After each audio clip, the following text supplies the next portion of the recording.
All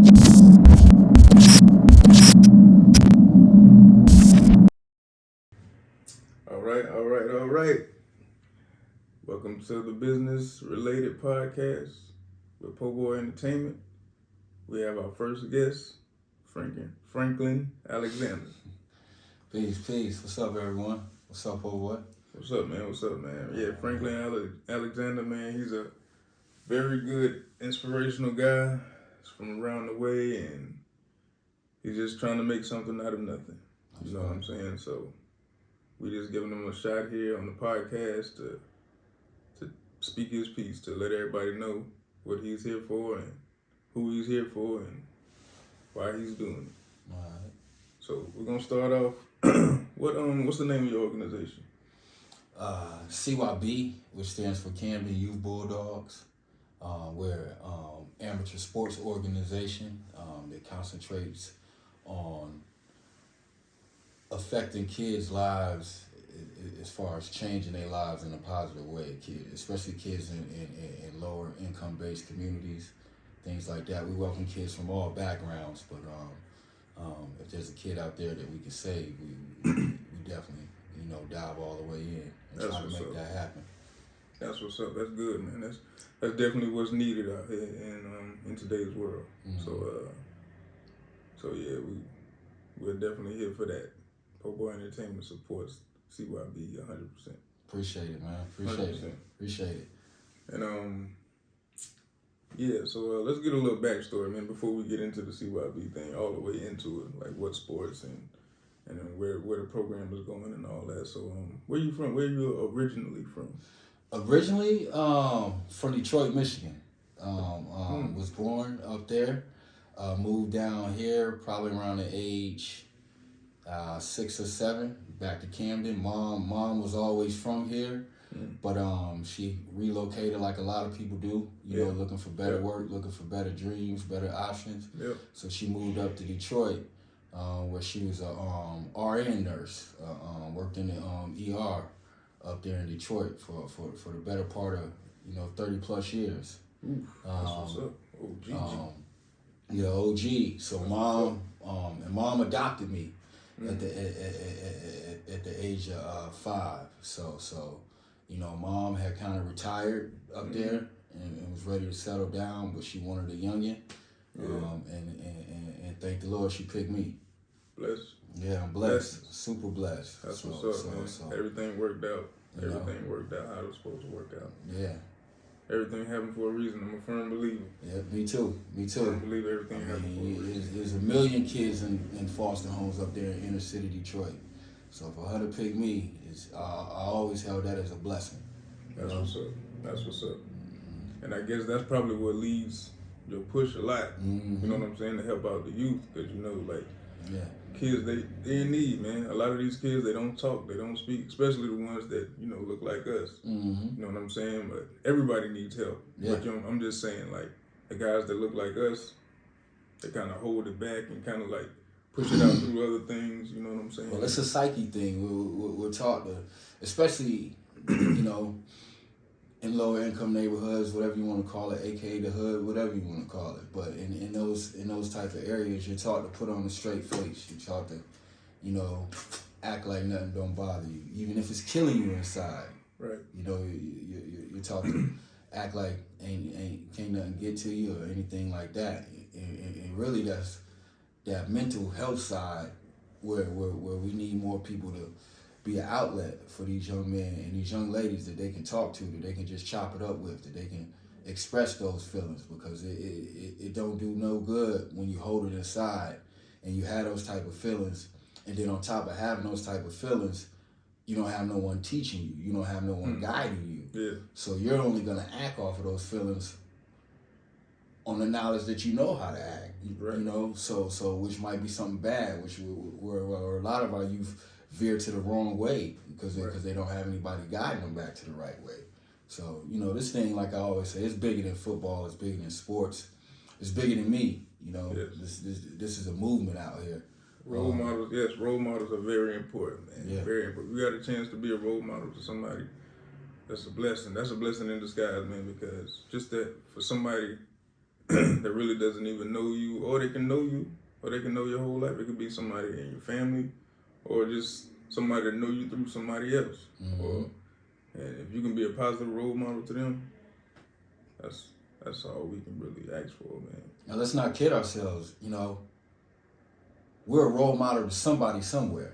Each of us. Yeah. Whether you're a rapper, whether you're an entrepreneur, whether you're a community leader, whether you're a football coach, whether you're a drug dealer on the block, you know, whether you're a drill rapper or whatever, there's somebody that you're a role model to. So I say that to say, you know, always be aware of how you move. Yep.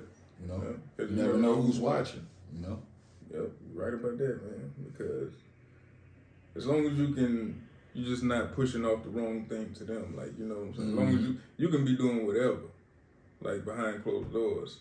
But as long as you're pushing the right things off to the kids, to the youth. You know what I'm saying? Like, you know, so, we should try to, you know, we should learn from our mistakes and then give them the knowledge that we learned from our mistakes. Exactly.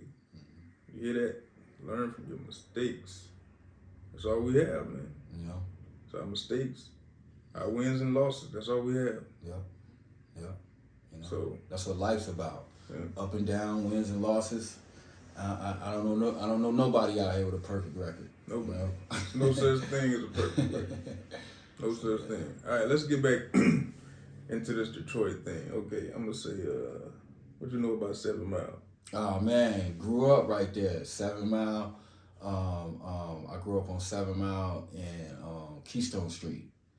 So I know nothing about that. I was just informed about it. I grew up right there, up the street. They were building a prison. And then further up the street, you got Persian High.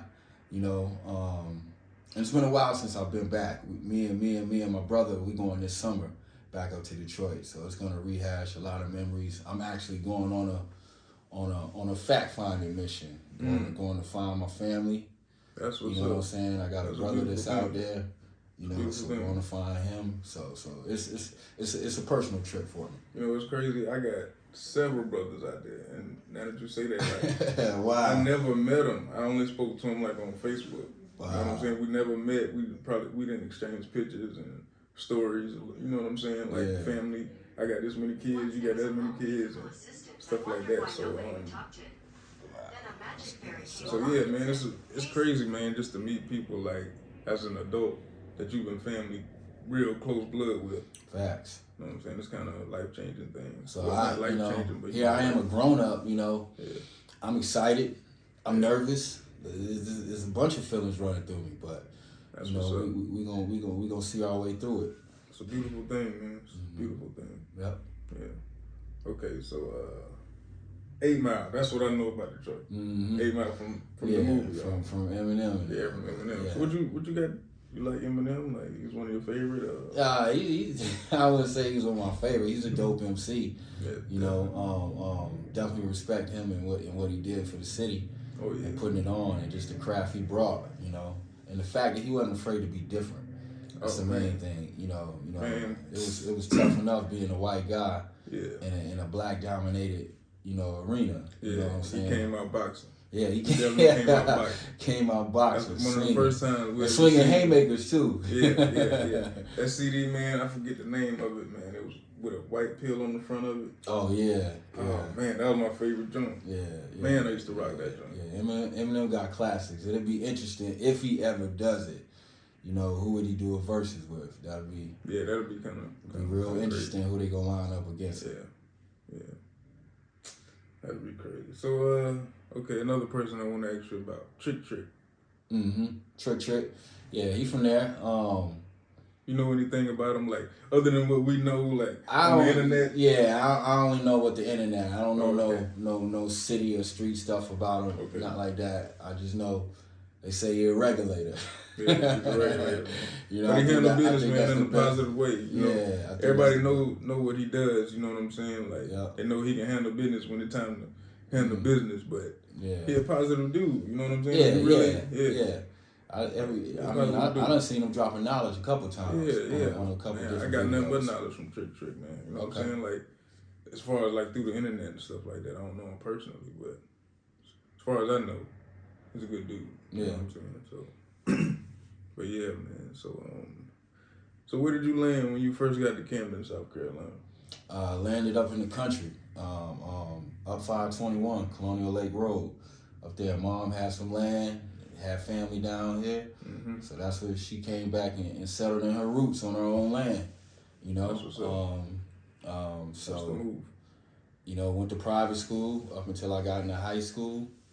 Went to a little small school, Seventh-day Adventist, Camden Seventh-day Adventist Church, right there on Boykin Road, right there.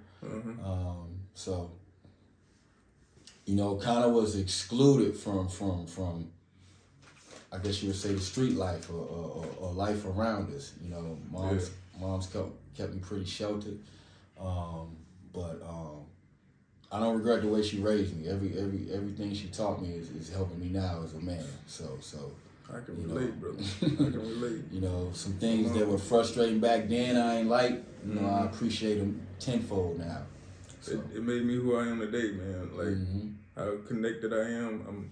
I'm still connected with the streets, but you know, everybody know like I can dip off to this other side. You know what I'm saying? Yeah. Whenever I need to, you know what I'm saying? But and that's one thing I love and respect for my moms. Like, she fought to keep me out of that street, man. She came and got me. You know what I'm saying? Like, she didn't leave me. If she was home to come and get me, she came and got me out of that neighborhood. Like, that's real. Plenty of times, like, from Kirkwood. I used to ride the bus to Kirkwood, and I know I wasn't supposed to. You know what I'm saying? Go over there and play with Tony and them. You know what I'm saying? Like, you going past your spot. Yeah, but as soon as I see that camera hit that corner, everybody know, like, yo, you already know. Man, your mama, man. Like, it's a wrap. Yo, man, that's a mama love. That's all that is. So I definitely, you know, thank you, Mom. Yeah. All right, and we're back with Franklin Alexander, Mr. CYB. So, y'all. So I want to get into these questions about some rap, hip hop stuff. I mean, I know you listen to rap. You listen to hip hop. Okay. I mean, you gotta check. You know, everybody these days. You know, because there's a lot of rap out here. There's new rap and there's old rap. Yeah, I listen to more of the old rap. But hey, man, that's what's up. That's what's up. I kind of mix it in, but I'm more of a '90s, early '90s rap. Yeah, that was the golden era. Golden era, man. Nothing like it. Nothing like it. Okay, I got 3 people I want to ask you about. All right. And I just want like a 1-word answer from them. Okay, Jay-Z. Iconic. Definitely. just ain't no other way to put it with that guy. Just iconic. It's incredible what he's done. Yeah. You know. Okay. And I feel like he would have done it. You know, God rest the dead. No matter who was here, I feel like he still would have carved a path out for himself. Yeah. Okay. Jay-Z. So you saying, you talking about Biggie? Biggie, Pac. I just feel like he would have still been in the ring fighting. That's what's up. Yeah, I believe so too. Because he's a hell of a businessman. Hell of a businessman. Too smart. You know, too smart. He's showing us the way, man. You know what I'm saying? He's creating a path for us, man. Yeah, it's ridiculous. Definitely respect him. Okay, Barack Obama. Influential. A trendsetter, you know, a breaker of a lot of glass ceilings, you know, that we were eager to reach. So just an influencer all the way around, you know. Okay. That was you were there. I mean, you were here, Poeboi. That was an unreal wave. That 2008 wave. You know, unreal. Talking about getting him elected, like. That joint transcended all politics, street life, hip hop. Like he was everywhere. Everybody tuned in. He had people from all types of walks of life tuning in. It didn't matter about your background. So, influencer. Me and my family went to the inauguration. Oh, y'all did? Oh man! Wow. See, that's a history. You know, that's history. I wasn't able to make it. I never seen anything like it, man. Have you ever seen that many people? Never seen that many people. Wow. It was so many people. Yo, we was trying to get to like, you know, where the podium was, where they had him speaking and everything, but by the time we even got anywhere close to it, it was already over. Yeah. Like, and they had us basically walking in circles, man. Like, we would go around this corner, the wind hit you, hit you that way, like, turn you that way, you don't know where to go, man. So, so babies out there. I mean, it was cold out there, but people had babies and everything. People ain't care. People was out there. But I wouldn't have cared either. I would have had my babies out there. Yeah, I would. That was a you know, a momentous time in the history, like, and I was proud. Oh, very proud. You know. Yeah. Okay. All right. Martin Luther King Jr. A mentor. He's a mentor to me. Little known fact: Martin Luther King was born January 15th. I was born January 15th, so I share a birthday with this leader, and so I knew from a young age that I was born to be a leader. I knew this in my heart and in my mind. You know, that's kind of a secret that's out. That's why I operate the way I do. You know, I believe that I'm a leader. I believe that I was put here to make a positive impact and to lead our people in the right way. You know, so this comes from the heart, and then everything else trickles out. But it starts with the heart. It starts. It's a conviction in here for me, Poeboi. Yeah. You know what I'm saying? So. Definitely. Yeah, my daughter, she was born on January 15th. So another leader. You know? You know, and do she operate like a leader? Yeah, she does. See what I'm saying? See what I'm saying? She takes over. She runs everything. See what I'm saying? That's dope right there. See what I'm saying? That January 15th, leaders were born that day, yo. Yeah, that's what's up. That's what's up, man. But nah, just a mentor, someone I look up to, a guiding light. I rely on a lot of his scriptures in the past and his words. I look at a lot of his videos. You know, just to see how he was talking. I remember, you know, real quick. Can I say? Yeah. I remember the last speech that King made was the one when he was at the Masonic Temple up in Memphis. Yeah. And he was speaking about the threats that were out there from certain white brothers, from certain white folks. You know, and he basically told the crowd, he was like, I don't know what's gonna happen now. You know, and he was letting them know, like anybody, you know, I would like to live a long, happy life. Longevity has its place, you know. But he was telling the folks, you know, that he was at peace because he's been to the promised land. And basically, what he was saying that the Lord showed him that they were gonna make it as a people one day. Yeah. And King said it then. He said, "I may not make it with you." Yeah. He told the people this. He said, "I may not make it with you, but we as a people will make it to the promised land one day." And unfortunately he didn't, but we did. Yeah. You know, so that always stuck out to me. Another scripture, another quote he said that sticks with me is, you can't ride a man's back. Well, you can only ride a man's back if it's bent. You know, meaning he was telling our folks, you know, we had to straighten our back up. We had to be able to look folks in their eyes, stand up with pride, you know. Yeah. You can only ride my back if I'm bent over. Right. If I'm standing straight up, you can't ride it. Can't ride my back. You know what I'm saying? Straight up, posture good. There you go. You know what I'm saying? So just a mentor. You know, I could go on and on about King, but someone I try to, you know, emulate and I appreciate the work and the sacrifices that he gave for us to push forward. Yes. I'm pretty sure every male, even white males, probably feel the same way. Because King was cool with everybody. And he was a very inspirational guy, man. He was. Everybody that he touched has nothing but good things to say. Nah. I mean, he had a plan, and it came through. Unfortunately, he wasn't around to see it. You know, and even in that speech, but I guarantee you, he felt it. And even in that speech, King said, "I'm not worried about nothing anymore." You know, he's like, "I just want to do God's will now." He's like, "I'm not fearing any man." Yeah. You know, so, you know, in that moment, he knew that, you know, he might have to be the ultimate sacrifice. He knew it. King was aware of it, and had accepted it. And that's what a true leader is. You know, when you know that when you know the ultimate sacrifice might be yourself. Yeah. You know, laying down. You know, where are our leaders at like that today, in today's climate, in today's day and age? You know. They sitting back waiting on somebody else to do it. They're sitting back waiting on somebody else to do it. They you know, what's the word I'm looking for? They kind of push it out through social media, you know, but you know, is it factual? Is it real? Yeah, you know, gotta get out here, feet on the ground. Feet on the ground, you know, grassroots. So, you know, just soak that in. That's the type of leader that was, you know, well aware that he might have to give his own life in order to see us progress, you know, so. Okay. Mentor.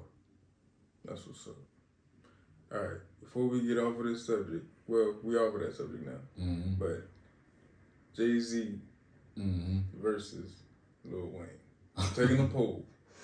You the first answer. You the first contestant that has a stake in this. I already know what you probably gonna say. I already know what you probably gonna say. Yo, but I need to put the one beside you and say he picked him. So I got roll with Hove, King Hove, but boy, salute to Lil Wayne. Yeah, salute to Lil Wayne, but I gotta roll. See, I'm not gonna reveal my pick until the end. Yeah. You know what I'm saying? But everybody know I'm from the early '90s. That's my era. Yo. But you know me, so that would be a classic versus. Yeah, that would be a classic versus. You know, Swizz, Tim, they should do everything they can to make that happen. They should definitely make that happen. Yeah. Okay. Yeah, I would tune in. Oh yeah, man. I'm tuning in twice. I'm gonna watch it the next day, man. Just to make sure I saw it for real. Yeah. What is CYB? CYB is your Camden Youth Bulldogs. We're a feeder program for Camden High School, but not only Camden High School. We will send players and have sent players to North Central. Also Lugoff Elgin High School. So we're a travel youth football team located, based, and operate out of Camden, South Carolina. Nice. Okay, so that covers where you're located, out of Camden, South Carolina. Okay, so how are you going to do this? What do you need from Camden or from anybody? Because everybody needs somebody sometimes. Yeah. So what do you need from the people to make this happen? Just prayers and support. And when I say support, you know, just however the people feel comfortable helping out. Like I said, just a progress report of CYB. Year one had about 10 to 20 kids. You know, year two grew to 60 kids plus. And then year three, we grew to 85 plus kids. Oof. You know, so we're looking to push this thing over the 100 mark this year. Big dog.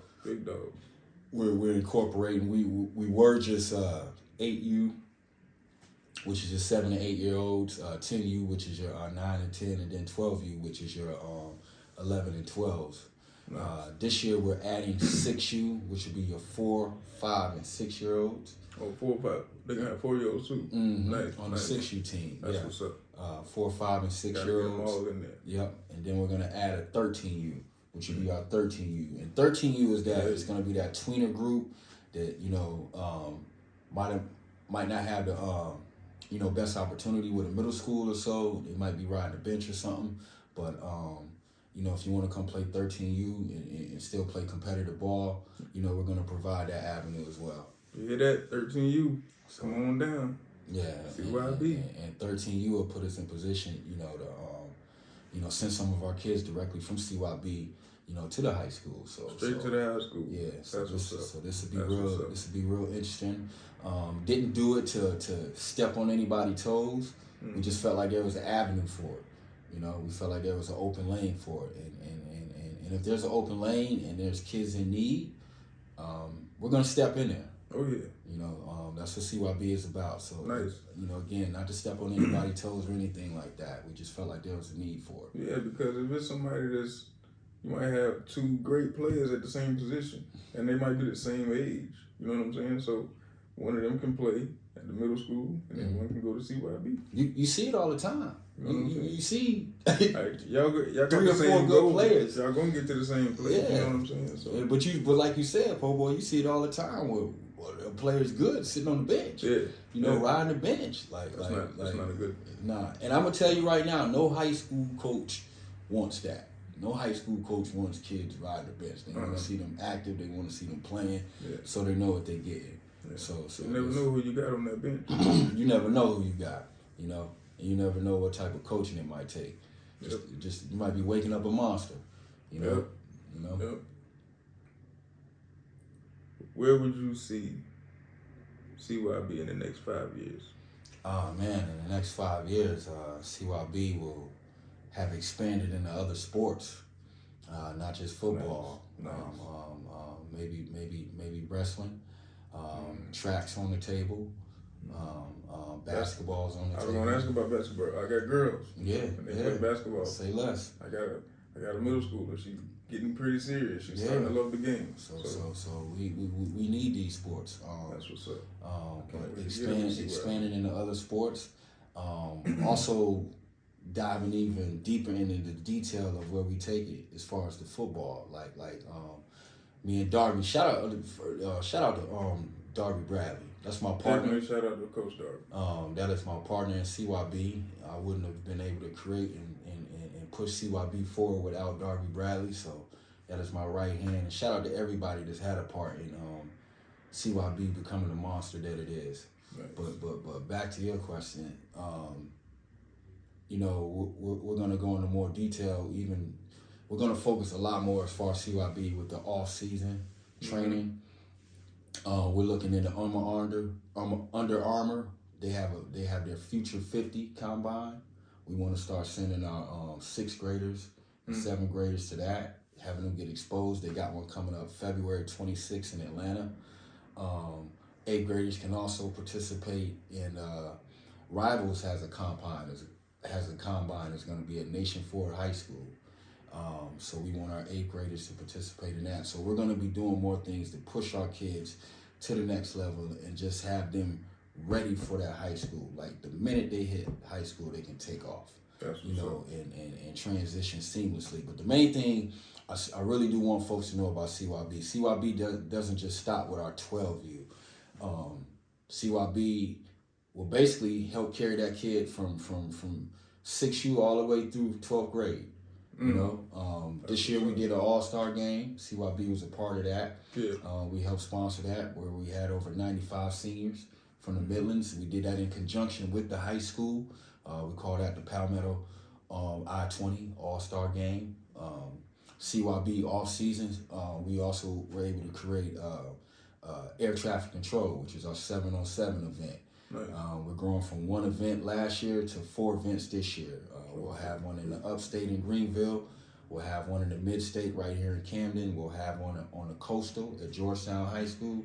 When do they start? When do they kick off? So March 5th begins our practice, our 7-on-7 practice. Okay. We usually hold those in Kirkwood Park. Shout out to Kirkwood Park. That is the home base of where CYB originated. Shout out to the Kirkwood Community Progressive Board as well. That was instrumental in helping us put this together. But April 16th kicks off the upstate flight risk. The very next week, April 23rd, we have the mid-state Pan. That'll be right here in Camden. May the 7th, we have the coastal search and rescue. That'll be at Georgetown High School. And then May the 21st, we'll wrap up in the Low Country with the Low Country baggage claim. And that'll be at Fort Dorchester High School. Nice. So big things happening with CYB, but we want CYB to, become a holistic, not just a football avenue, but several sports avenues. We want to venture in that basketball. CYB, 5 years from now, CYB might be sponsoring a tennis player. You never know. Nice, you know what I'm saying? Nice. That's what's up. Jumping into the Olympic sports. Venus, They out there. They out there. You know what I'm saying? So, like I said, wherever there's a kid with need, and if CYB is in position to help, we gonna help. But that's what I see. I see CYB just being a solidified program, and not only in Camden, but the entire Kershaw County, and not only in Kershaw County, but the entire Midlands. You know, there might be some people from the Columbia side or something that want to drive that 20 to 30-minute drive down here, just because. CYB has championships now. Shout out to our 8U and our 12U, winning conference championships. We plan on winning more. In 5 years, we definitely want to see CYB with a state title. You know what I'm saying? And we want to get a championship as well, a national championship. So those are things we aiming for. But just want to see CYB, with that stability that's been created now, and just to create some longevity with CYB and continue to make an impact.